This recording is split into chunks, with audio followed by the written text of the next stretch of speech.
সবাইকে আমন্ত্রণ রাতের বাংলাদেশে। শুরুতেই জানিয়ে দিচ্ছি শিরোনাম।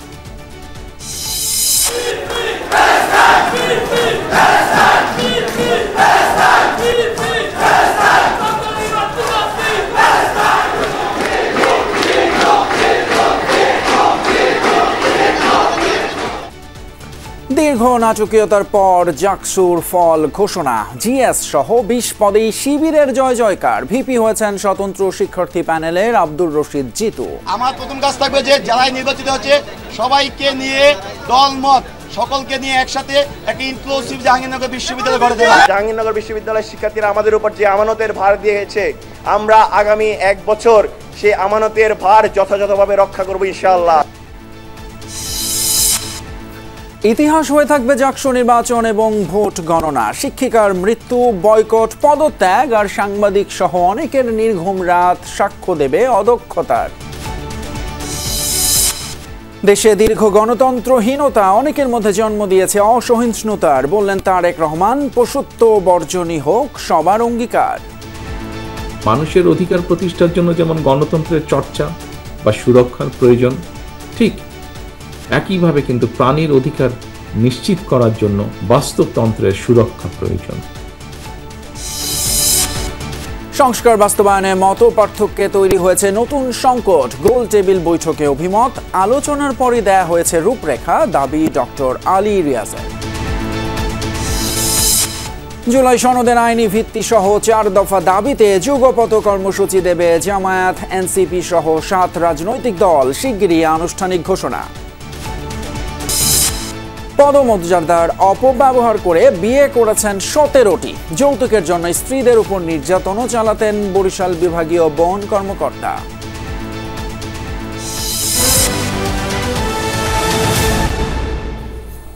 এতক্ষণ শিরোনামগুলো দেখলেন, আর আপনাদের সঙ্গে আছি আমি ফয়সাল তিতুমের। শুরুতেই বহুল আলোচিত জাহাঙ্গীরনগর বিশ্ববিদ্যালয়ের হল এবং ছাত্র সংসদ নির্বাচনের খবর। জাকসু নির্বাচনে স্বতন্ত্র শিক্ষার্থী সম্মিলন প্যানেলের আব্দুর রশিদ জিতু ভিপি এবং জিএস নির্বাচিত হয়েছেন ছাত্র শিবিরের মাজহারুল ইসলাম। সব মিলিয়ে প্যানেলের 25টি পদের 20টিতেই জয়লাভ করেছে শিবির প্রার্থীরা। বাকি 5টি পদের মধ্যে 2টিতে বাগছাস এবং অন্য 2টি জিতেছেন স্বতন্ত্র প্রার্থী। নির্বাচন কমিশনের দাবি, কিছু বিচ্যুতি থাকলেও ভোটে কোনো অনিয়ম হয়নি। আর নবনির্বাচিত ভিপি বলছেন, সবাইকে সাথে নিয়ে জাহাঙ্গীরনগর বিশ্ববিদ্যালয়কে আরও শিক্ষার্থী বান্ধব হিসেবে গড়ে তুলতে চান তারা। অবশেষে সেই মাহেন্দ্রক্ষণ, দীর্ঘ 2 দিন পর অপেক্ষার অবসান। ঘোষণা করা হলো জাহাঙ্গীরনগর বিশ্ববিদ্যালয় কেন্দ্রীয় শিক্ষার্থী সংসদ জাকসু নির্বাচনের ফলাফল। শনিবার বিকেল 5টার পর সিনেট ভবনে ঘোষণা করা হয় এ ফলাফল। তার আগে জাকসুর দায়িত্ব পালনের সময় অসুস্থ হয়ে মারা যাওয়া শিক্ষক জান্নাতুল ফেরদৌস ও মহান মুক্তিযুদ্ধ আর জুলাই অভ্যুত্থানের শহীদদের স্মরণে 1 মিনিট নীরবতা পালন করা হয়। প্রথম হয়েছেন মোহাম্মদ মুনতাসির বিল্লাহ খান অর্পণ। প্রথমে 21টি আবাসিক হলের ফলাফল ঘোষণা করেন রিটার্নিং অফিসাররা। পরে আসে জাকসুর পালা। এতে 25টি পদের মধ্যে ভিপি ছাড়া 20টিতেই জয় পেয়েছে শিবির সমর্থিত প্যানেল। বাকসাস ও স্বতন্ত্র জয়ী হয় 2টি করে পদে, আর স্বতন্ত্র শিক্ষার্থী প্যানেল বিজয়ী হয় 1টি পদে, আর সেটিই হচ্ছে শিক্ষার্থী সংসদের ভাইস প্রেসিডেন্ট পদ। আব্দুর রশিদ জিতু তুলনামূলক সাহিত্য ও সংস্কৃতি, উনি পেয়েছেন 3334 ভোট। ভিপি পদে লড়েছিলেন 9 প্রার্থী। সবাইকে হারিয়ে জয় পেয়েছেন সেই স্বতন্ত্র শিক্ষার্থী সম্মিলন প্যানেলের আব্দুর রশিদ জিতু। তিনি পেয়েছেন 3334 ভোট। আর জিএস পদে বিজয়ী হয়েছেন শিবির সমর্থিত প্যানেলের মাজহারুল ইসলাম। তিনি পান 3930 ভোট। নবনির্বাচিত নেতৃত্ব সবাইকে নিয়ে শিক্ষার্থীদের কল্যাণে কাজ করার অঙ্গীকার করেছেন। আমার প্রথম কাজ থাকবে যে যারাই নির্বাচিত হচ্ছে সবাইকে নিয়ে দলমত সকলকে নিয়ে একসাথে একটা ইনক্লুসিভ জাহাঙ্গীরনগর বিশ্ববিদ্যালয় গড়ে দেওয়া। এই জাহাঙ্গীরনগর বিশ্ববিদ্যালয় থেকে সকল প্রকার দলীয় লেনভিত্তিক রাজনীতির চর্চা সেটি বন্ধ করবে ইনশাআল্লাহ। আজ আমাদের সমন্বিত শিক্ষার্থী জোটের যে নিরঙ্কুশ বিজয়, এই বিজয় শুধুমাত্র আমাদের নয়, এই বিজয় জাহাঙ্গীরনগর বিশ্ববিদ্যালয়ের সকল শিক্ষার্থীর। আমরা দেখিয়েছি একটি ছাত্র সংগঠন কতটা সুশৃঙ্খল হতে পারে, একটা ছাত্র সংগঠন কতটা নিয়মতান্ত্রিকভাবে শিক্ষার্থীদের অধিকার আদায়ের জন্য কাজ করতে পারে। আমরা চেষ্টা করেছি শিক্ষার্থীদের কাছাকাছি যাওয়ার। এজিএস পদে একচেটিয়া দাপট শিবিরের। এখানেও শিবির সমর্থিত ফেরদৌস আল হাসান ও আয়শা সিদ্দিকা মেঘলা জয়ী হয়েছেন। আর এবার জাকসুতে সর্বোচ্চ ভোট পড়েছে ক্রীড়া সম্পাদক পদে। স্বতন্ত্র প্রার্থী মাহমুদুল হাসান কিরণ বাগিয়ে নেন 5,778 ভোট। জাকসু নির্বাচন কমিশনের দাবি, নির্বাচনে কিছুটা ব্যত্যয় ঘটলেও কোনো অনিয়মের প্রমাণ পাওয়া যায়নি। পূর্ণাঙ্গ ফলাফল ঘোষণার পুরোটা সময়ই উত্তেজনা আর উৎকণ্ঠায় অপেক্ষায় ছিলেন জাহাঙ্গীরনগর বিশ্ববিদ্যালয়ের শিক্ষার্থীরা।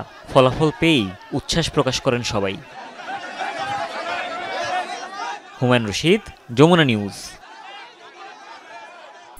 জাহাঙ্গীরনগর বিশ্ববিদ্যালয়ের আল বেরুনি হলের সামনে রয়েছেন সহকর্মী হাসিবুল করিম বিজয়। আমরা এখন সরাসরি যুক্ত হব তার সঙ্গে। বিজয় নবনির্বাচিত ভিপি এই হলেরই বাসিন্দা, নিশ্চয়ই হলে উল্লাসও বেশি হবার কথা। তার প্রতিক্রিয়া কি? আপনার সঙ্গে আছেন বোধহয় নবনির্বাচিত ভিপি, একটু জানাবেন বিস্তারিত। এই মুহূর্তে ফয়সাল, আমি আল বেরুনি হলের সামনে অবস্থান করছি এবং 33 বছর পর যে দীর্ঘ প্রতীক্ষার পর যে জাকসু নির্বাচন আসলে অনুষ্ঠিত হলো, সেই জাকসু নির্বাচনে কিন্তু যে নবনির্বাচিত ভিপি আব্দুর রশিদ জিতু, তিনি কিন্তু সরাসরি আমাদের সাথে যুক্ত হয়েছেন। আমরা সরাসরি আসলে তার কাছেই যেতে চাই। তার বিভিন্ন ইশতেহার তিনি দিয়েছেন। আমি যদি একটু জিজ্ঞেস করতে যাই, আপনি নির্বাচনের আগে তো বিভিন্ন ইশতেহার দিয়েছেন, তো সর্বপ্রথম আসলে কোন ইশতেহারগুলো আপনি বাস্তবায়ন করতে চান, পাশাপাশি কালকে থেকে আপনার আসলে কি পদক্ষেপ হবে একটু বলবেন আমাদের। ধন্যবাদ আপনাকে। আমরা আসলে আজকে 10ম জাকসু নির্বাচনের যে ফলাফল সেটি অফিসিয়ালি আমরা সন্ধ্যায় আজকে হাতে পেয়েছি এবং এই 10ম জাকসু নির্বাচনে শিক্ষার্থীরা আমার উপর আস্থা রেখেছেন এবং তারা বিপুল ভোটে আমাকে বিপি পদে নির্বাচিত করেছেন। তো শিক্ষার্থীরা আসলে আমার প্রতি যে আস্থাটি রেখেছেন, আমি সর্বোচ্চ চেষ্টা করব সেই আস্থার প্রতিদান দেওয়ার জন্য।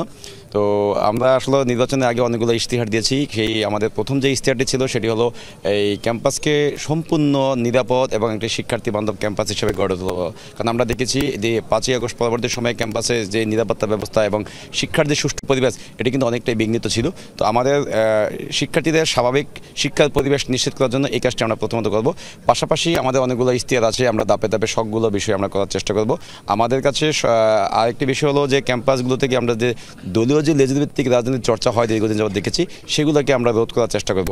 কেননা যে দলীয় লেজভিত্তিক রাজনীতির চর্চার ফলে আমাদের ক্যাম্পাসে শিক্ষার যে সুষ্ঠু পরিবেশ সেটি কিন্তু ব্যাহত হয়। এবং আমাদের যেহেতু একটি পুরোপুরি আবাসিক বিশ্ববিদ্যালয়, তো এই আবাসিক বিশ্ববিদ্যালয়ে আমাদের যে হলগুলোতে বিভিন্ন রকম পলিটিক্যাল চর্চার ফলে সেখানে গণরুম কালচার, গেস্ট রুম কালচার সেগুলো চর্চা হতো এবং শিক্ষার্থীরা কিন্তু বিভিন্নভাবে যে পলিটিক্যালি বিভিন্ন বিষয় নিয়ে সাফার হতো। তো আমরা চাইব শিক্ষার্থীরা যাতে একদম নিরাপদে এবং নির্বিঘ্নে যে এই ক্যাম্পাসের আবাসিক হলগুলোতে থাকতে পারে এবং যাতে তাদের একাডেমিক লাইফে যাতে কোনো রকম হ্যাম্পার না হয়, সেজন্য আমাদের জায়গা থেকে সর্বোচ্চ চেষ্টা করবো আমরা। আচ্ছা, আমি আবারও প্রশ্নটা করতে চাই যে আগামীকালকে আসলে আপনার পদক্ষেপ কী হবে? আগামীকাল থেকে আপনি কিভাবে যাত্রা শুরু করছেন সেটাও একটু বলবেন। দেখেন, আমাদের তো এখন অফিসিয়ালি কাজ করা এখনও শুরু না, মাত্রই আমরা আজকে অফিসিয়ালি আমাদের ফলাফলটি পেয়েছি। তো এখন অনেকগুলোই আসলে অফিসিয়াল প্রসেস আছে, সেগুলো আমরা যখন মেনটেন হবে তখন দিয়ে আমাদের শিক্ষার্থীর জন্য কাজ করা শুরু করব। আমাদের হয়তো শপথ বাক্য পাঠ থাকবে। তো আগামীকাল আমরা আমাদের যে বা যারা আমাদেরকে আসলে ভোট দিয়ে নির্বাচিত করেছেন, আমি চেষ্টা করব যে ভোটের আগেই আমি আমার প্রতিটি শিক্ষার্থীদের কাছে যেভাবে যাওয়ার চেষ্টা করছি, আগামীকাল থেকেই আমরা প্রতিটি শিক্ষার্থীদের সাথে দেখা করব। কেননা শিক্ষার্থীরা আসলে ভালোবেসে যেভাবে আমাদের উপর ভরসা করেছেন, আমি চাইব প্রথমত যে আনন্দের বা বিজয়ের যেই পাঠটা সেটা তার শিক্ষার্থীদের সাথে ভাগাভাগি করার জন্য প্রতিটি আবাসিক হলে ছেলেদের হলগুলো যাব এবং প্রতিটি ডিপার্টমেন্টে বা বিভিন্ন জায়গাতে যেখানে আমাদের শিক্ষার্থীদের আনাগোনা হয়, আমি শিক্ষার্থীদের সাথে গিয়ে কুশল বিনিময় করব এবং শিক্ষার্থীদের চাওয়া পাওয়া কি সেগুলো জানার চেষ্টা করব এবং শিক্ষার্থীদের সাথে মেশার চেষ্টা করব। আমি চাই আমি আগে যেমন ছিলাম বিপি হওয়ার পর যাতে আমার ভিতরে কোনো রকম পরিবর্তন না আসে। আমি এখন যেমন আছি যাতে কখনোই আমার ভিতরে ক্ষমতার যে চর্চা বা ক্ষমতা যেই পাওয়ার প্র্যাকটিস, এই বিষয়টি যাতে আমার মধ্যে কখনো সৃষ্টি না হয়, এটি আমি সবসময় আমার স্বাতন্ত্রতা আমি বজায় রাখার চেষ্টা করব। ধন্যবাদ। শুনছিলেন তিতুমির, তিনি বলছিলেন যে সকল ইশতেহারগুলো তিনি আসলে দিয়েছেন সেগুলো বাস্তবায়নে তিনি যত দ্রুত সম্ভব পদক্ষেপ নেবেন। পাশাপাশি এখানে তার সাথে দেখা করতে অনেক শিক্ষার্থীরা আসছেন, তার সাথে কুশল বিনিময় করতে। আমরা সরাসরি তার সাথে আপনাকে যুক্ত করে শোনাচ্ছিলাম। তিতুমির, অসংখ্য ধন্যবাদ হাসিবুল করিম বিজয়। তিনি কথা বলছিলেন জাকসু নবনির্বাচিত ভিপি আব্দুর রশিদ জিতুর সাথে। কথায় আছে 9টা ট্রেন কটায় ছাড়ে। জাকসু নির্বাচনের ফলাফল ঘোষণার ক্ষেত্রেও হয়েছে তেমনটি। 8,000 ভোট গুনতে লেগেছে 44 ঘন্টা। কি ছিল না জাকসু নির্বাচনে? নানান নাটকীয়তা, পাশাপাশি ভোট বর্জন, ঘটনা, দুর্ঘটনা, অভিযোগ, পাল্টা অভিযোগ, পদত্যাগের মতো বিষয়। আর সবকিছু ছাপিয়ে সবার চোখ ছিল জাকসুর ফলাফলের দিকেই। আর ইতিহাস হয়ে থাকলো এই নির্বাচন। ৩৩ বছর পর জাহাঙ্গীরনগর বিশ্ববিদ্যালয়ে শিক্ষার্থী সংসদ জাকসুর ভোট। বৃহস্পতিবার টানা ৮ ঘন্টা ধরে চলে ভোট গ্রহণ। ভোট দেন ৮,000-এর কিছু বেশি। সেটা গুনতে কত সময় লাগতে পারে? ভেতর থেকে এসেছে। শুরু হয় ভোট গণনার নাটকীয়তা। কথা ছিল গণনা হবে মেশিনে। সেই মেশিন কোনো একটি দলের ব্যক্তি সাপ্লাই দিয়েছেন এমন অভিযোগ ওঠে। এক পর্যায়ে দুটি সংগঠনের আপত্তির মুখে সিদ্ধান্ত বদলায় কমিশন। ভোট গণনা হবে ম্যানুয়াল বা হাতে হাতে।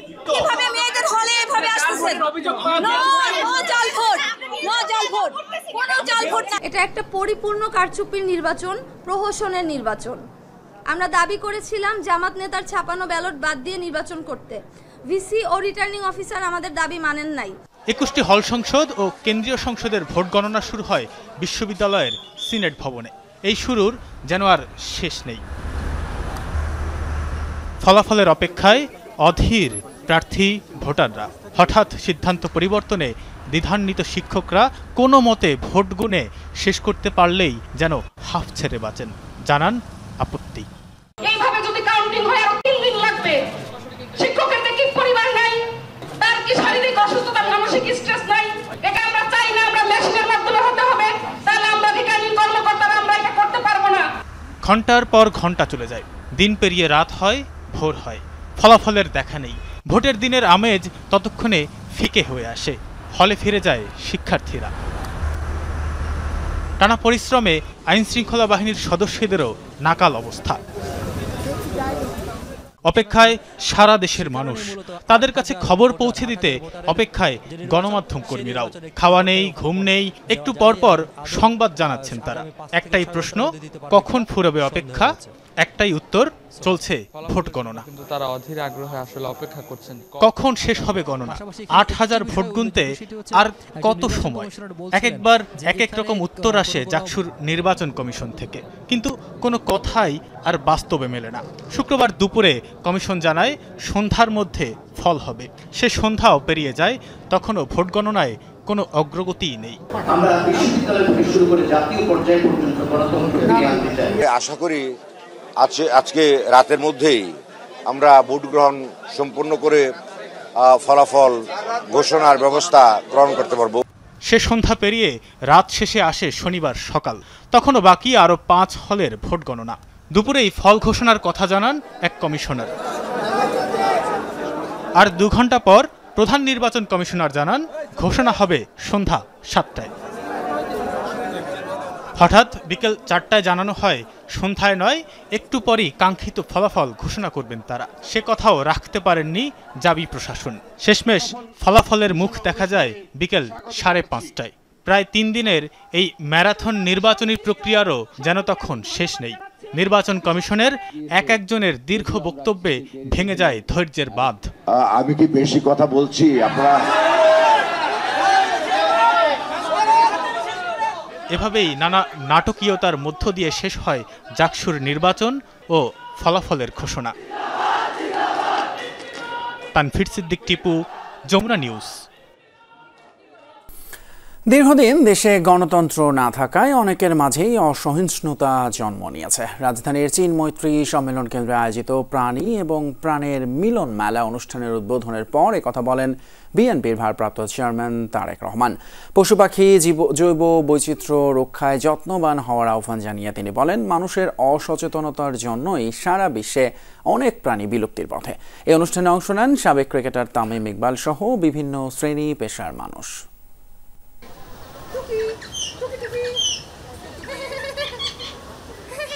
ইট কাঠের নগরীতে প্রাণ আর প্রাণীর অদ্ভুত মিলন মেলা। এই প্রদর্শনীতে ছিল কয়েক প্রজাতির পাখি, কুকুর, বিড়াল আর ঘোড়া। দর্শনার্থীরা আগ্রহী চোখে সেই বোবা প্রাণীর চিকিৎসা, খাদ্যাভ্যাস আর জীবনযাপন সম্পর্কে কত শত প্রশ্নের উত্তর খোঁজেন মিলন মেলায়।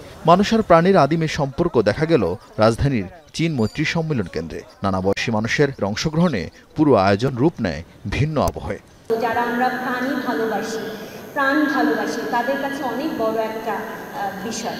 অনুষ্ঠানের আয়োজক বাংলাদেশ অ্যানিম্যাল ওয়েলফেয়ার অ্যাসোসিয়েশন বিকেলে আয়োজন করে আলোচনা সভার, যেখানে আগতরা প্রাণীদের ভালোবাসার মাধ্যমে জীবনের প্রতি শ্রদ্ধা জানানোর তাগিদ দেন। আমরা চলেন বাংলাদেশকে সবাই মিলে একটা animal loving and sports loving country গড়ে তুলতে পারি।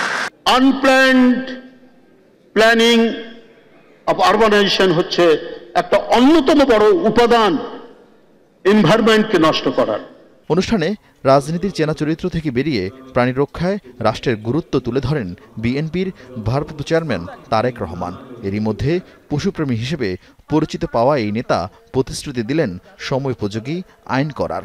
মানুষের অধিকার প্রতিষ্ঠার জন্য যেমন গণতন্ত্রের চর্চা বা সুরক্ষার প্রয়োজন, ঠিক একইভাবে কিন্তু প্রাণীর অধিকার নিশ্চিত করার জন্য বাস্তুতন্ত্রের সুরক্ষা প্রয়োজন। পশু পাখি, বন্যপ্রাণী তথা বাস্তুতন্ত্রের নিরাপত্তার জন্য এই আইনগুলোকে আমরা ইনশাল্লাহ সময় উপযোগী করব। তারেক রহমান বলেন, রাষ্ট্রের গণতন্ত্র ও শুদ্ধাচার বিদ্যমান থাকলে তবেই সবার জন্য নিরাপদ আবাসস্থল তৈরি হয়। ১.৫ দশকেরও বেশি সময় ধরে একজন মানুষ, একজন নাগরিক হিসাবে সকল গণতান্ত্রিক রাজনৈতিক অধিকার হারানোর কারণে আমাদের অনেকের মনে হয়তো এক ধরনের অসহিষ্ণুতার জন্ম নিয়েছে। এই অসহিষ্ণুতা কাটিয়ে একজন মানবিক মানুষ হয়ে ওঠার জন্য মনুষ্যত্ব অর্জন আর পশুত্ব বর্জনই হোক আমাদের অঙ্গীকার। অনুষ্ঠান থেকে পশু পাখি প্রেমী সুব্রত সেন ও শাহিনা খান জামান সহ কয়েকজনকে সম্মাননা দেওয়া হয়। আরিফিন শাকিল, যমুনা নিউজ, ঢাকা। রাজনৈতিক দলগুলোর মধ্যকার বিভাজন দেশের জন্য নতুন সংকট তৈরি করছে বলে মন্তব্য করেছেন বিভিন্ন দলের নেতারা। তারা বলছেন, গণঅভ্যুত্থানের প্রত্যাশার সাথে মিল রেখেই রাজনৈতিক সংস্কৃতির পরিবর্তন জরুরি। তবে সংস্কার বাস্তবায়ন নিয়ে কিছুটা মত পার্থক্য রয়েছে। রাজধানীতে আয়োজিত এক আলোচনায় তারা এসব কথা বলেন। সেমিনারে জাতীয় ঐক্যমত্য কমিশনের সহ সভাপতি জানান, নাগরিক সমাজ সহ সবার সঙ্গে আলাপ করেই সংস্কারের রূপরেখা তৈরি করা হয়েছে। নতুন স্বপ্ন নিয়ে দেশের ছাত্র জনতা ও রাজনৈতিক দলগুলো ঐক্যবদ্ধ হয়ে গণঅভ্যুত্থানের মধ্য দিয়ে আওয়ামী লীগের ১৫ বছরের ক্ষমতার মসনদ চূর্ণ বিচূর্ণ করে। বর্তমান প্রেক্ষাপটে সেই স্বপ্নের পথে কতটা এগিয়েছে বাংলাদেশ? দিন শেষে যদি রাজনৈতিক সমঝোতা না হয়, গণতান্ত্রিক বাংলাদেশের ভবিষ্যৎ, জনমানুষের ভাবনা ও প্রত্যাশা শীর্ষক গোলটেবিল আলোচনা আয়োজন করে বাংলাদেশ এন্টারপ্রাইজ ইনস্টিটিউট। গুলশানের একটি হোটেলে আয়োজিত এই অনুষ্ঠানে যোগ দেন রাজনৈতিক দলের প্রতিনিধি, নাগরিক সমাজ ও বিভিন্ন সংস্কার কমিশনের প্রতিনিধিরা। কিন্তু রিপোর্টের মধ্যে বিচার নিয়ে কিন্তু কোনো কথা হয়নি। নেতারা বলেন, রাজনৈতিক দলগুলোর বিভাজন দেশে নতুন করে সংকট তৈরি করছে। মতপার্থক্য থাকলেও ন্যূনতম জাতীয় ঐক্যমত্য গড়ে না উঠলে অনিবার্য সংঘাতের দিকে যাবে দেশ। তাদের কারো মতে অধ্যাদেশ জারি করে সংবিধান সংস্কার আত্মঘাতী হয়ে উঠতে পারে। আন্তর্জাতিকভাবে আরো বেশি লবিং করা বা শেখ হাসিনাকে ফিরিয়ে আনার ব্যাপারে ভারতকে চাপ দেওয়া, সেগুলো আমাদের কাছে খুব বেশি দৃশ্যমান না। ২৪-এর গণঅভ্যুত্থানে কিন্তু জনগণ আমাদের যে গতানুগতিক রাজনীতি আছে সেটা প্রত্যাখ্যান করেছে এবং সেটা যে এখনো তারা খুব ভরসার জায়গা দেখতে পাচ্ছে তেমন না। আমাদের মধ্যে যে বিদ্যমান শক্তি ভারসাম্য আছে, সেই শক্তি ভারসাম্যের মধ্যে ন্যূনতম ঐক্য তৈরি করে কনসেনসাসের পদ্ধতিতে আমরা যদি না এগোই, একক চিন্তা প্রতিষ্ঠা করতে যাই, তাহলে আমরা অনিবার্য সংঘাতের দিকে যাব। রাষ্ট্রপতি যদি এ ধরনের যদি সাংবিধানিক যদি কোনো প্রোক্লামেশন অথবা যদি কোনো অধ্যাদেশ জারি করেন, তাহলে ভবিষ্যতে তাহলে তো আর সংবিধান দরকার হবে না। বিএনপির স্থায়ী কমিটির সদস্য সালাউদ্দিন আহমদ বলেন, গণঅভ্যুত্থানের প্রত্যাশার সাথে সামঞ্জস্য রেখে রাজনৈতিক সংস্কৃতির পরিবর্তন জরুরি। তার মতে, এখনই সকল সংস্কার বাস্তবায়নের দাবি তুললে ভিন্ন উদ্দেশ্যের আশঙ্কা থাকে। গণঅভ্যুত্থানের প্রত্যাশার সাথে মিল রেখে আমাদের গণতান্ত্রিক রাজনৈতিক সংস্কৃতি অবশ্যই প্রবর্তন করতে হবে এবং সেই সমস্ত সংস্কৃতির চর্চা মধ্য দিয়ে বাংলাদেশে পুনরায় ফেসিবাদী রাজনৈতিক সংস্কৃতি, অপসংস্কৃতি যাতে বিলুপ্ত হয়, সেটার প্রচেষ্টা আমাদের চালিয়ে যেতেই হবে। ঐকমত্য কমিশনের সহসভাপতি অধ্যাপক আলী রিয়াজ বলেন, নাগরিক সমাজের সঙ্গে আলোচনা করেই সংস্কারের রূপরেখা তৈরি হয়েছে। রাজনৈতিক দলগুলোর সদিচ্ছা ছাড়া সংস্কার কার্যকর সম্ভব নয় মনে করেন নির্বাচন ব্যবস্থা সংস্কার কমিশনের প্রধান বদিউল আলম মজুমদার। ৭২-এর সংবিধান আজকের দিনের যে রাজনৈতিক দলগুলো গণতন্ত্রের সংগ্রামে আছে তারা কেউ অপমান করে নাই। যারা করেছেন তারা ক্ষমতায় ছিলেন, একাধিকবার ক্ষমতায় ছিলেন, একবার না একাধিকবার ৭২-এর সংবিধানের ভয়াবহ রকম ক্ষতি সাধন করেছে। স্বৈরাচারকে আবার যাতে ফিরে না আসে আরেকটা সংস্কার আমাদের দরকার, এবং এই সংস্কারটার জন্য আমাদের সংবিধান সংশোধন করতে হবে না, আমাদের নতুন করে ঐক্যমত্য পৌঁছতে হবে না, ঐক্যমত্য আছে এবং এটা আইনেও আছে, এটা শুধু বাস্তবায়ন দরকার এবং এই জন্য শুধু সদিচ্ছা দরকার আমাদের বিশেষত রাজনৈতিক দলগুলোর পক্ষ থেকে। অনুষ্ঠানে প্রকাশিত জরিপ প্রতিবেদনে দেখা যায় সমান্তরালভাবে নির্বাচন ও সংস্কার দুটোকেই জরুরি মনে করে ৫৭% মানুষ। অন্তর্বর্তী সরকারের কর্মকাণ্ডে অনেক বেশি সন্তুষ্ট ২.৫%, বেশি সন্তুষ্ট ৭.৪% এবং মাঝারি সন্তুষ্ট ৫৪.৬% মানুষ, আর কম বা অনেক কম সন্তুষ্ট ৩৮.৫% মানুষ। মাইনুল মারুফ, যমুনা নিউজ, ঢাকা।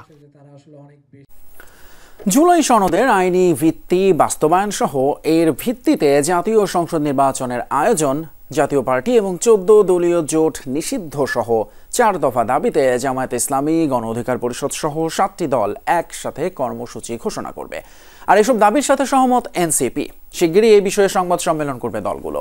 রোববার অবস্থান জানাবে খেলাফত মজলিস। আর এই বিষয়ে বিএনপির স্থায়ী কমিটির সদস্য সালাউদ্দিন আহমদ বলেছেন, কর্মসূচি দেয়া দলগুলোর গণতান্ত্রিক অধিকার। এদিকে মৌলিক সংস্কার এবং বাস্তবায়ন পদ্ধতির আপত্তির মধ্যেই জুলাই সনদের খসড়া চূড়ান্ত করেছে ঐকমত্য কমিশন। স্বাক্ষর করবেন এমন ২ জন প্রতিনিধির নাম পাঠিয়েছে দলগুলো।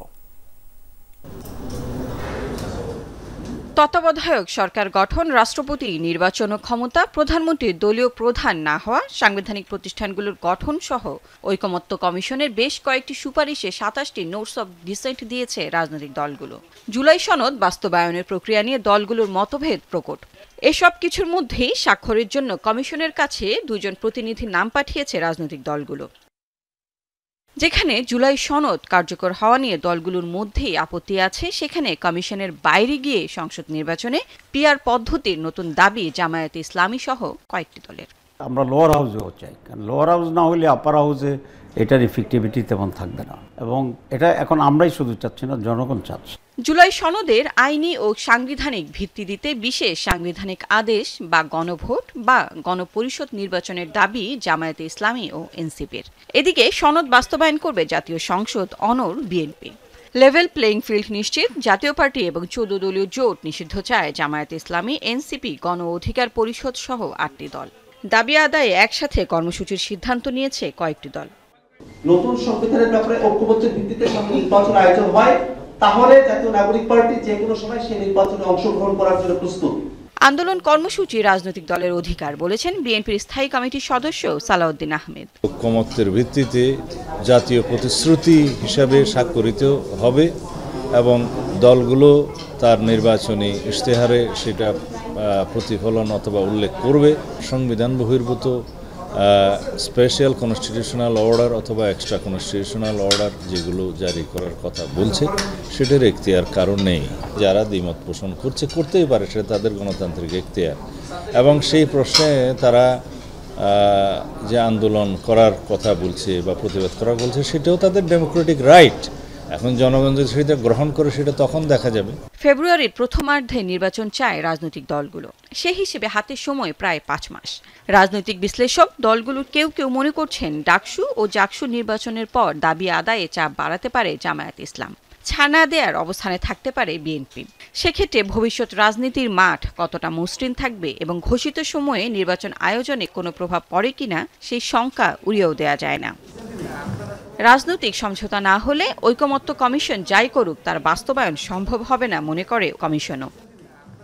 Lovely Bithi, Jamuna News, Dhaka. যুক্তরাজ্যে তথ্য এবং সম্প্রচার উপদেষ্টা মাহফুজ আলমের উপর হামলার চেষ্টা চালিয়েছে যুক্তরাজ্য আওয়ামী লীগের নেতাকর্মীরা। ইউনিভার্সিটি অব লন্ডনের school and African and oriental studies একটি সেমিনারে অংশ নেন উপদেষ্টা।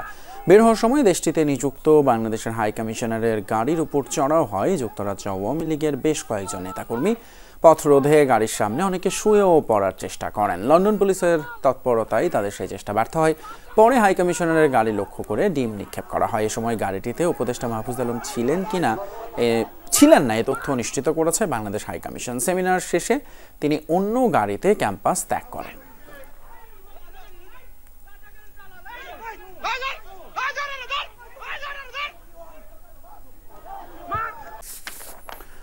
গণমাধ্যম সংস্কার কমিশনের সুপারিশ রিভিউ করার দাবি জানিয়েছেন সাংবাদিকরা। সেই সাথে নো ওয়েস্টবোর্ড নো মিডিয়া এই নীতি কার্যকর করা এবং সর্বনিম্ন বেতন ৩৫,০০০ টাকা নির্ধারণ করার পরামর্শ দেন। বিকেলে ঢাকা রিপোর্টার্স ইউনিটির শফিকুল কবির মিলনায়তনে গণমাধ্যম সংস্কার কমিশনের সুপারিশ পর্যালোচনা এবং করণীয় শীর্ষক গোলটেবিল আলোচনায় তারা এমন দাবি জানান। ডিআরইউ সভাপতি আবু সালে আখন্দের সভাপতিত্বে ডিআরইউ ও জার্নালিস্ট কমিউনিটি অব বাংলাদেশের যৌথ উদ্যোগে আয়োজিত গোলটেবিল আলোচনায় প্রিন্ট, ইলেকট্রনিক ও অনলাইন মিডিয়ার জন্য ওয়েস্টবোর্ড বাস্তবায়ন করার দাবি জানানো হয়। আমরা বলতেছি যে ওখানে তো সাংবাদিক আছে, সাংবাদিকতা শিক্ষক আছে, তো তারা কি করছে? তারা জানেন না বাস্তব অবস্থাটা কি। বাংলাদেশ স্বাধীনতার পরে এই 50 বছর পার হয়ে গেছে, এরকম দলে দলে সাংবাদিক জেলখানায় গেছে আমার জানা নেই। এটা আমরা আমাদের নিজ হাতে কামাই করছি এবং সেই কামাইয়ের ফল আমরা ভোগ করতেছি। আমি মিডিয়া কমিশনের রিপোর্টটা পড়েছি। প্রধান অতিথির বক্তব্যে প্রধান উপদেষ্টার প্রেস সচিব শফিকুল আলম বলেন, গণমাধ্যম সংস্কার কমিশনের প্রতিবেদনে অনেক ভালো সুপারিশ আছে। নো ওয়েস্টবোর্ড নো মিডিয়া, আমি এটার সাথে একমত একদম। আপনি ওয়েস্টবোর্ড দিয়ে, এবং এই ক্ষেত্রে যেটা করতে হবে আমাদের ইনসেন্টিভও দিতে হবে। যারা যারা ওয়েস্টবোর্ড দিবেন, হ্যাঁ, তাদেরকে আমার সুরক্ষা দিতে হবে। যারা টিভি দিবেন, যারা নিউজ পেপার দিবেন, যারা বড় অনলাইন দিবেন, তাদের একটা বড় অঙ্কের টাকা, অনলাইনের জন্য 10 কোটি টাকা, নিউজ পেপারের জন্য 15 কোটি টাকা, টিভির জন্য 20 কোটি টাকা, এইটা এই যে সাংবাদিক কল্যাণ ফান্ড বা এই সমস্ত জায়গায় জমা রাখতে হবে। যে কোনো ধরনের প্রতিবাদ কর্মসূচিকে মব বলে চালিয়ে দেয়াকে অযৌক্তিক মন্তব্য করে শফিকুল আলম বলেন, এক্ষেত্রে গণমাধ্যমগুলো আরও দায়িত্বশীল হওয়া প্রয়োজন। যেগুলো লেজিটিমেট প্রোটেস্ট সেগুলোকে প্রোটেস্টই বলা উচিত, আর যেগুলো মব, যেটা আসলেই মবকে মবই বলেন। কিন্তু যদি প্রোটেস্ট হয়, প্রোটেস্টকে যদি আপনি মব বলতে জানেন, তাহলে যারা জেনুইন একটা কারণে আপনি প্রোটেস্ট করলো, তার প্রোটেস্ট করার অধিকারটাই আপনি কেড়ে নিতে চাচ্ছেন। এছাড়াও গোলটেবিল আলোচনায় সাংবাদিক নেতারা বলেন, বিপ্লবের পরে মিডিয়ার কাঠামোগত কোনো পরিবর্তন হয়নি, সাংবাদিকরা এখনো মবের শিকার হচ্ছেন। আব্দুল্লাহ তুহিন, যমুনা নিউজ, ঢাকা। পেশায় তিনি বরিশাল বিভাগীয় বন কর্মকর্তা। চাকরির সুবাদে বদলি হয়েছেন বিভিন্ন জেলায়। অভিযোগ উঠেছে সরকারি পদমর্যাদা ব্যবহার করে একটি বা দুটি নয় 17টি বিয়ে করেছেন কবির হোসেন পাটোয়ারি। যেখানেই বন্দী হয়েছেন সেখানেই বেঁধেছেন ঘর, আর এরপর যৌতুকের জন্য স্ত্রীদের উপর চালাতেন নির্যাতন। সম্প্রতি বিষয়টি জানাজানি হলে বন বিভাগের ঊর্ধ্বতন কর্তৃপক্ষের কাছে অভিযোগ দেন তার একাধিক স্ত্রী। উনি যখন আমাকে বিয়ে করছে তখন বলছে আমি দ্বিতীয় নাম্বার স্ত্রী। উনি বহু বিবাহ আসক্ত এবং বিবাহ বহির্ভূতভাবে উনি আসক্ত। বিয়ে হওয়ার পরে সে আমাকে আমার বাবার বাড়ি, ল্যান্ড, প্রপার্টি এগুলো তার নামে এগ্রিমেন্ট করে দিতে হবে, আদারওয়াইজ সে আমার সাথে লাইফ লিডিং করতে পারবে না। বরিশালে কর্মরত বন কর্মকর্তা কবির হোসেন পাটোয়ারি চাকুরি জীবনে দায়িত্ব পালন করেছেন ঢাকা, খুলনা, বাগেরহাট সহ দেশের বিভিন্ন অঞ্চলে। যেখানেই দায়িত্ব পালন করেছেন সেখানেই করেছেন এক বা একাধিক বিয়ে। ভুক্তভোগী স্ত্রীদের অভিযোগ, সরকারি চাকরি ও বিলাসী জীবনের লোভ দেখিয়ে বিয়ে করেন কবির, এরপর যৌতুকের দাবিতে চালায় নির্যাতন। 17টা বিয়ে করেছেন। আমার দাবি হচ্ছে আসলে তার বিচার হওয়া উচিত। আর আমিও যে অর্থনৈতিকভাবে, সামাজিকভাবে ক্ষতিগ্রস্ত হয়েছি, শারীরিকভাবেও হয়েছি, ইনজিওর্ড আছে, তা সেই বিষয়ে আমি বিচার চাই। বহু বিবাহের অভিযোগের সত্যতা নিশ্চিতে যোগাযোগ করা হয় কবির হোসেনের আগের কর্মস্থল সিরাজগঞ্জে। সেখানেও আরও একটি বিয়ের কথা জানায় সাবেক এক সহকর্মী। আমি একটাই দেখছি ভাই, ডাক নাম জানি দোলন বলে ডাকতো। প্রথম যখন আসলো বুঝছেন, তখন বললো যে নারায়ণগঞ্জ নাকি তার ফ্যামিলি আছে। বন কর্মকর্তা কবির হোসেনের বিচার দাবিতে মানববন্ধন হয়েছে বরিশালে। দৃষ্টান্তমূলক শাস্তি চেয়েছেন স্বজনরা। বিয়ে করার পর সে তাদের কাছ থেকে যৌতুক নেয়, যৌতুক নেওয়ার পর সে সেই বউদের ছেড়ে দেয়, ছেড়ে দিয়ে মনে করেন যৌতুকের খাওয়া শেষ, আবার আরেক জায়গায় বিয়ে করে, আরেক জায়গায় বিয়ে করলেই তো যৌতুক পাবে সে। এখানে আমার বোনকে বিয়ে করেছে খুলনা, সেখানে ফালা রেখে চলে আসছে, সেজন্য আমরা এখানে আজকে এই ব্যাপারে আসছি আর কি। আমি তবে এসব অভিযোগের বিষয়ে কথা বলতে রাজি হননি বিভাগীয় এই বন কর্মকর্তা। আপনারও তো একটা ব্যক্তিগত লাইফ আছে, আমি যদি আপনার ব্যক্তিগত লাইফ নিয়ে এখন মানে সত্য হোক মিথ্যা হোক বলি, এটা কি ঠিক হবে? ঠিক হবে না। আমার ব্যক্তিগত নিয়ে প্রশ্ন করবেন, ব্যক্তিগত বিষয় দেখার জন্য বহু আছে, আইন আদালত আছে, কোর্ট কাছারি আছে, সব কিছু আছে। একাধিক স্ত্রীর অভিযোগের পরিপ্রেক্ষিতে তদন্ত শুরু করেছে বন অধিদপ্তর। সরেজমিনে অভিযোগকারী ও বন কর্মকর্তার সাক্ষ্যও নেয় তদন্ত কমিটি। তবে তারা গণমাধ্যমের সাথে এখন পর্যন্ত কথা বলেননি। কাউসার হোসেন, যমুনা নিউজ, বরিশাল। শিক্ষার্থীদের জন্য কাজ করাই হবে এখন মূল লক্ষ্য, জানিয়েছেন জাকসু নির্বাচনে বিভিন্ন পদে জয়ীরা। নির্বাচনে ফল ঘোষণার পর নিজেদের প্রতিক্রিয়া জানিয়েছেন তারা।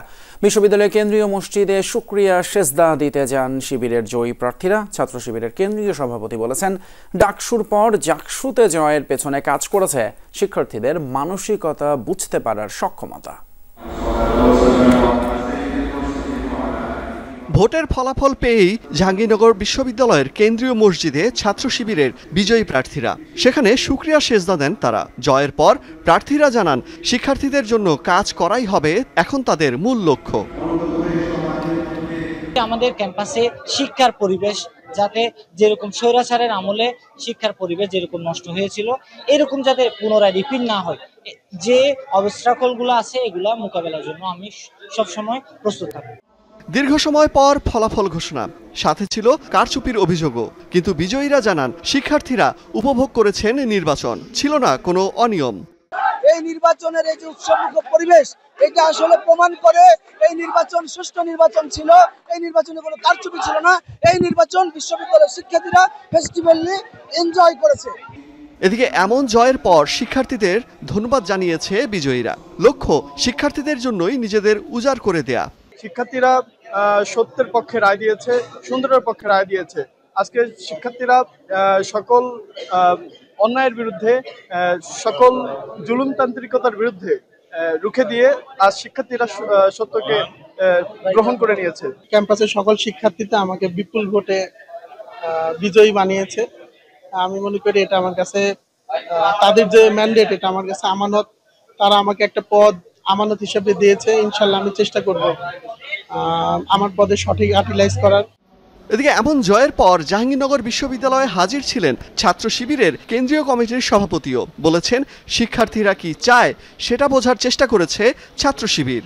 আমরা শিক্ষার্থীদের সাইকোলজি এবং পালসকে বোঝার চেষ্টা করেছি, তারা কেমন নতুন রাজনীতি দেখতে চায়। তো ঠিক সেভাবে করে ছাত্র শিবির তার অতীতের ধারাবাহিকতার আলোকে এবং জুলাইয়ের আকাঙ্ক্ষাকে সম্মিলিতভাবে কর্মসূচি গ্রহণ করেছি, এবং এই কারণে সাধারণ শিক্ষার্থীরা ছাত্র শিবিরের এই কাজের প্রতি সন্তুষ্ট হয়ে আমাদেরকে সমর্থন জানিয়েছে। আলোক হাসান, যমুনা নিউজ। দর্শকের সাথে শেষ করছি আমাদের রাতের বাংলাদেশের আজকের আয়োজন। এতক্ষণ সাথে থাকার জন্য ধন্যবাদ আপনাদের সবাই।